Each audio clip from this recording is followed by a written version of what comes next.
다 함께 사도신경 하심으로 우리의 신앙을 하나님 앞에 고백합니다. 나는 전능하신 아버지 하나님, 천지의 창조주를 믿습니다. 나는 그의 유일하신 아들 우리 주 예수 그리스도를 믿습니다.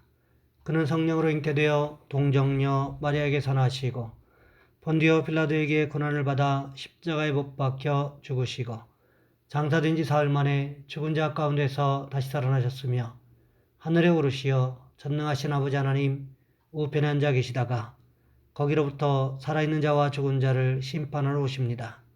나는 성령을 믿으며 거룩한 공교회와 성도의 교제와 죄를 용서받는 것과 몸의 부활과 영생을 믿습니다. 아멘. 찬송가 324장입니다. 예수 나를 오라 하네, 예수 나를 오라 하네, 어디든지 주를 따라 주와 같이 가려네. 주의 인도하심 따라 주의 인도하심 따라 어디든지 주를 따라 주와 같이 가려네. 겟세마네 동산까지 주와 함께 가려 하네. 피땀 흘린 동산까지 주와 함께 가려네. 주의 인도하심 따라 주의 인도하심 따라 어디든지 주를 따라 주와 같이 가려네. 심판하실 자리까지 주와 함께 가려 하네. 심판하실 자리까지 주와 함께 가려네. 주의 인도하심 따라 주의 인도하심 따라 어디든지 주를 따라 주와 같이 가려네. 주가 크신 은혜 내려 나를 항상 돌보시고 크신 영광 보여주며 나와 함께 가시네.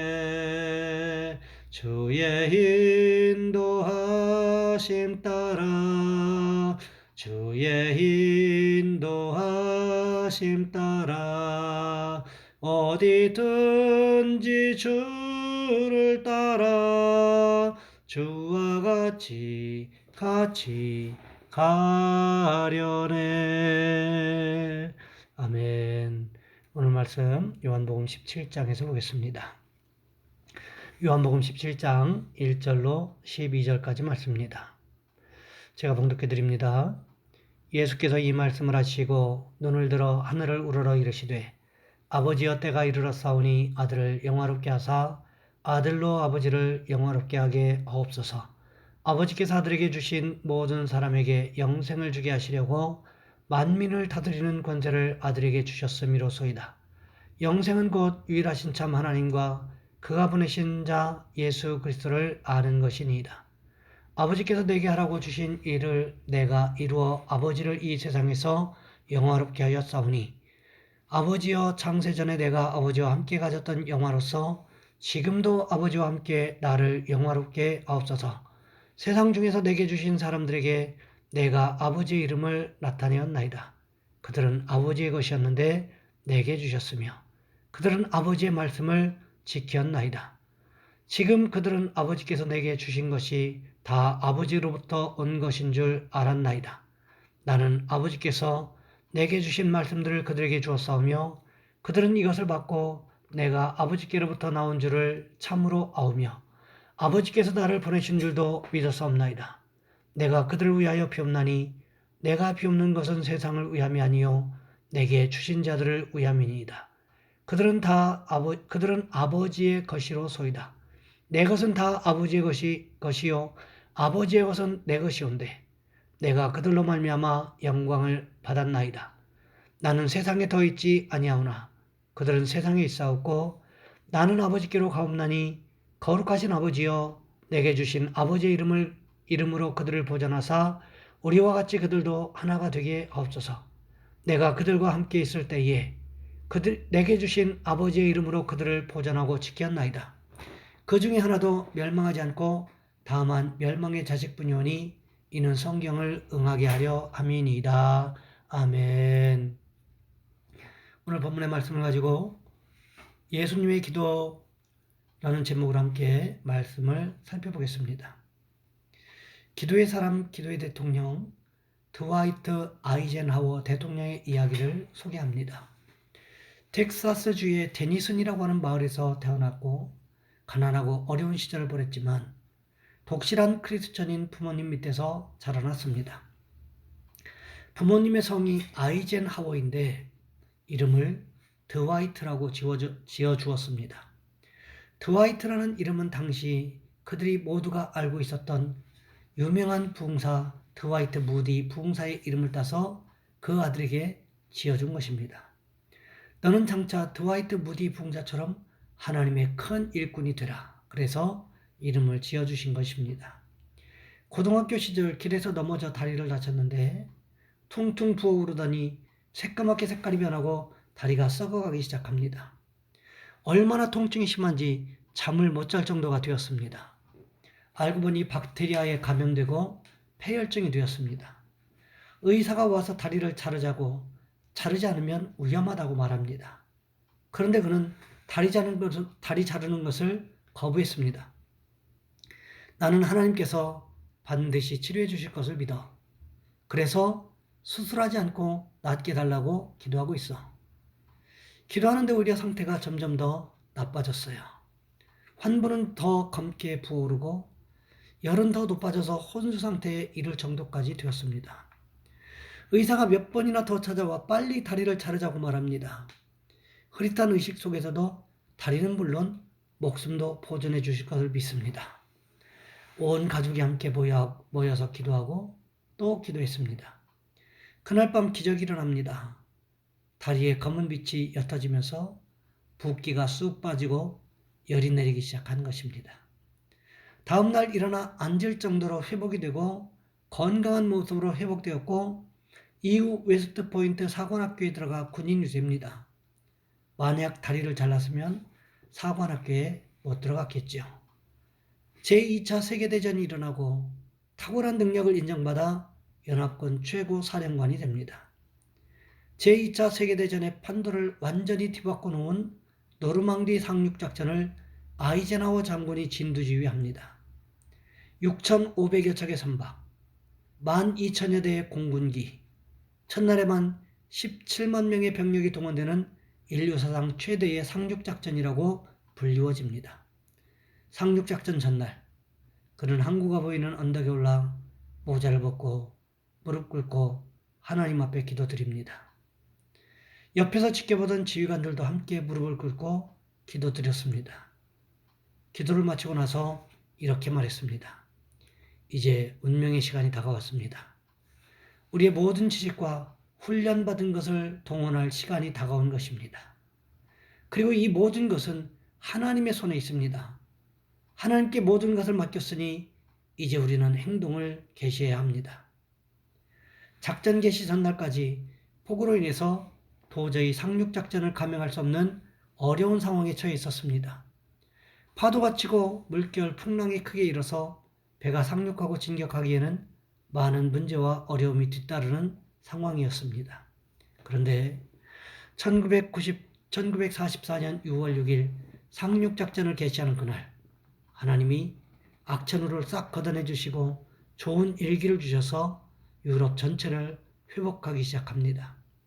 1944년 8월 25일 파리를 탈환하고 마침내 2차 세계대전에서 승리할 수 있게 되었습니다. 노르망디 상륙 작전 후 이렇게 간증합니다. 작전 개시 이후 24시간 내에 벌어진 사건들은 제 인생에서 전능하고 자비하신 하나님의 존재를 증명해 주었습니다. 지독했던 날씨가 갑자기 개면서 대공습을 감행할 수 있었고 피해는 저희가 예상했던 것보다는 훨씬 적었습니다. 하나님이 일하신 것입니다. 그 뒤 34대 미국 대통령으로 취임하여 8년 동안 집권하는 가운데 주일은 반드시 지켰고 전국 기도의 날을 선포했으며 국무회의를 할 때는 꼭 기도 먼저 하고 시작했고 미국 최초로 국가 조찬 기도회를 만들어서 모든 지도자들이 함께 모여서 나라를 위해 기도하는 시간을 가졌습니다. 그래서 하나님께서 얼마나 복을 주셨는지 미국 경제가 그 당시 전례를 찾아볼 수 없는 호황을 누려서 GNP가 25% 성장하고 가계 평균 수입이 15% 증가했다고 합니다. 아무리 우리에게 문제가 크고 어렵고 절망의 골짜기가 깊다고 할지라도 믿음을 가지고 약속의 말씀을 붙잡고 나아갈 때 주님 앞에 부르짖을 때 기적은 다가오는 것입니다. 우리는 어떻습니까? 그냥 형식적으로 하는 기도가 아니라 하나님의 말씀을 붙잡고 목숨 걸고 기도하고 계십니까? 그렇게 할 때 아이젠하워 대통령이 경험했던 하나님의 기도응답이 우리에게도 주어지는 줄 믿습니다. 그렇다면 우리의 삶에서 어떻게 기도해야 하는 것일까요? 오늘 우리가 함께 살펴보고 있는 요한복음 17장은 우리 주님께서 대제사장적인 기도, 중보기도를 하신 것으로 잘 알려진 말씀입니다. 그 말씀 가운데 오늘 본문 1절 말씀은 이렇게 시작하고 있습니다. 예수께서 이 말씀을 하시고 눈을 들어 하늘을 우러러 이르시되 아버지여 때가 이르렀사오니 아들을 영화롭게 하사 아들로 아버지를 영화롭게 하옵소서. 메시지 성경은 이 말씀을 이렇게 기록합니다. 예수께서 이 말씀을 하시고 나서 눈을 들어 기도하셨다. 아버지 때가 되었습니다. 아들의 밝은 빛을 드러내셔서 아들이 아버지의 밝은 빛을 드러내게 해 주십시오. 말씀을 언뜻 살펴보게 되면 우리가 오해하게 되는 말씀이 있습니다. 아들을 영화롭게 해달라고 기도하고 계시다는 거지요. 예수님께서 가장 먼저 자신을 위해서 기도하고 있다고 오해할 수도 있다는 거지요. 하지만 그 다음 말씀을 잘 살펴보셔야 합니다. 아들을 영화롭게 하는 것이 결국 누구를 영화롭게 하는 것이라고 말씀하고 계십니까? 아들 때문에 아버지가 영화롭게 되도록 해달라는 것입니다. 예수님은 자신의 이름이 드러나고 사람들에게 알려지는 것을 원한 것이 아니었습니다. 자신을 통해서 하나님께서 드러나기를 원하셨다는 것입니다. 예수님께서는 자신에게 십자가가 다가오고 있다는 사실을 아셨습니다. 그러하기에 요한복음 16장 말미에서 제자들이 예수님을 버리고 도망칠 것이라는 예언을 하지 않으셨습니까? 그뿐만이 아니었습니다. 예수님의 수제자 베드로가 예수님께서 잡히시던 날 밤에 다굴기 전에, 즉 날이 밝기 전에 3번씩이나 예수님을 모른다고 부인하는 사건이 벌어질 것이라는 것조차 예언하지 않으셨습니까? 십자가 사건을 통해서 예수님께서 받으실 영광이 무엇이겠습니까? 오히려 십자가 사건을 통해서 사람들은 예수님을 비난하고 조롱했습니다. 하지만 이 사건을 통해서 하나님의 영광이 드러나게 해달라고 예수님은 기도하고 있다는 거지요. 이것이 쉬운 기도였을까요? 아닐 것입니다. 힘들고 어려울 때 하나님의 영광을 구하는 것은 결코 쉽지가 않습니다. 이때가 빨리 지나가고 이 문제가 빨리 해결되게 해달라고 기도하는 것은 쉽지만 이 일을 통하여 하나님의 영광이 드러나게 해달라고 기도하는 것은 결코 쉬운 기도가 아니라는 것입니다. 그럼에도 우리 주님 자신에게 다가올 십자가에 달리는 사건, 십자가의 죽음 사건을 통해서 아들을 영화롭게 함으로 말미암아 하나님 아버지의 이름이 영화롭게 될 수 있게 해달라고 기도하고 계신다는 거지요. 우리에게도 이런 기도가 있기를 원합니다. 나를 통해서, 내 삶을 통해서, 내 기도를 통해서 하나님의 이름이 영광 받으실 수 있게 해달라고 기도하는 모습이 있어야 한다는 것입니다. 우리가 그렇게 기도할 때 하나님께서 홀로 영광 받으시고 끝나는 것이 아니라 그 영광을 다시금 우리에게 돌려주시기 때문이라는 것입니다. 바라기는 우리의 삶이 아무리 힘들고 어렵다고 할지라도 예수님처럼 하나님의 영광을 위하여 기도하는 축복이 있으시기를 주님의 이름으로 부탁을 드립니다. 이 시간 우리 한 목소리 함께 기도하겠습니다. 하나님, 우리가 예수님처럼 하나님의 영광을 위하여 기도하게 하시고 하나님 우리를 통해서 하나님의 영광이 증거되어지는 귀한 모습 있게 도와주옵소서. 또 우리 성도들 가운데 기저질환으로 인해서 고통받는 성도들 계십니다. 또 예기치 않았던 질병으로 인해서 사건 사고로 인해서 몸과 마음이 아픈 분들이 계십니다. 주님 도와주셔서 이분들을 치유해달라고 이 시간 우리 주여 한번 간절히 부르신 후에 한 목소리 함께 기도합니다. 주여 사랑의 하나님 우리를 도와주시기를 원합니다.